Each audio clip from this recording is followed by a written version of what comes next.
Bruno Mars sold his Hawaii home at a $400,000 loss, walked away without looking back, and bought a $6.5 million LA estate with a children's wing before he had any kids. While other celebrities collect Ferraris, Bruno collects vintage Cadillacs. While they flood Instagram, he disappears for months. 130 million records sold, 16 Grammy Awards, $1.5 million per show in Las Vegas. But the most expensive thing Bruno Mars owns? Privacy. And what he built to protect it reveals everything about the man behind the sequined suits. Today, we are going inside the hidden world he spent a decade perfecting. In July 2012, Bruno Mars made his first declaration, a Hollywood Regency-style home on Mulholland Drive, the legendary road where Frank Sinatra and Jack Nicholson once lived, purchased for $3.2 million. 4,000 square feet, 11-foot frosted glass entry doors, floor-to-ceiling windows framing the entire LA skyline.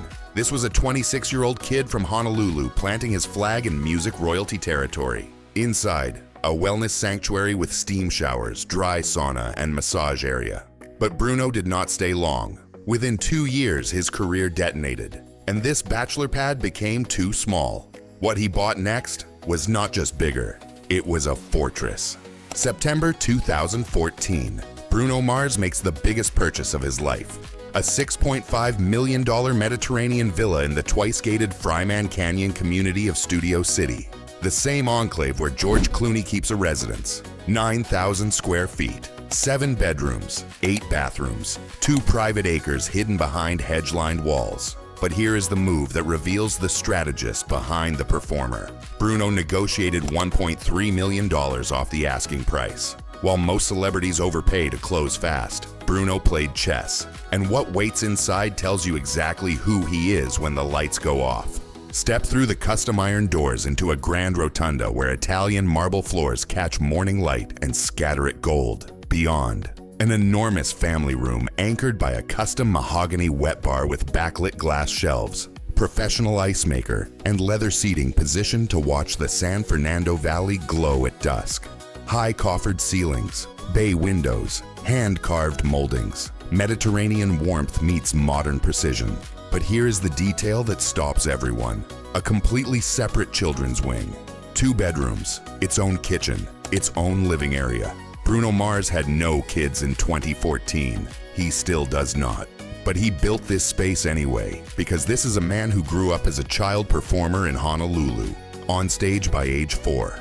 The world's youngest Elvis impersonator by 6. His father, a strict percussionist, treated performances like military drills. Bruno spent his childhood being watched, judged, managed. The children's wing is not just for future kids. It is the childhood he never had. Space to be invisible. Step outside, and the estate transforms into a private resort. The centerpiece, a custom infinity pool positioned to capture unobstructed valley views. Beside it, an open-air stone cabana with a hand-stacked fireplace and radiant heaters for year-round use. A full outdoor kitchen with professional grills, manicured lawns rolling across 2 acres, multiple steam rooms and dry saunas. Imagine finishing a sold-out residency show and sinking into this pool at 2 a.m. while the city breathes below. For Bruno Mars, that is not a fantasy. That is a Wednesday. But the most important room in this estate is not the pool or the master suite. It is a soundproofed recording studio buried deep inside, where Bruno Mars becomes Peter Hernandez again. This is not a demo space. This is a fully professional production facility with custom acoustic paneling, reference monitors, and vintage analog equipment. This studio is where Die With a Smile with Lady Gaga was tracked during lockdown while the rest of LA was frozen. But before Studio City became Sanctuary, there was Honolulu. Bruno owned a $3.1 million property on the island where he was born, where he performed with his family band as a child, where tourists paid to watch a 6-year-old in a pompadour wig sing Hound Dog. This home was his connection to roots. But when his career demanded full-time LA presence, Bruno made a choice most celebrities cannot. He sold it for $2.7 million, a $400,000 loss. He did not wait for the market. When it no longer served his future, he let it go without looking back. That mindset separates stars from legends. Most celebrities collect what impresses strangers. Bruno collects what reflects himself, the crown jewel of his garage, a 1988 Cadillac Alante convertible in champagne gold, the car that starred in the 24 Karat Magic music video. 38 years old, and Bruno made it cooler than any Lamborghini. His daily drivers, a Cadillac CTS and XTS, elegant American sedans most rappers would not touch, plus a Mercedes-AMG G63 for power days, all stored in a climate-controlled 12-car garage behind those famous hedges. But Bruno Mars is not just an artist. He is a businessman most fans never see. He co-owns Selvaray Rum, a premium spirits brand now distributed in over 30 countries competing with Casamigos and Cincoro. He created the Pinky Ring, an exclusive cocktail lounge inside the Bellagio modeled after vintage Vegas speakeasies. And his residency at Dolby Live reportedly grosses over $1.5 million per single show.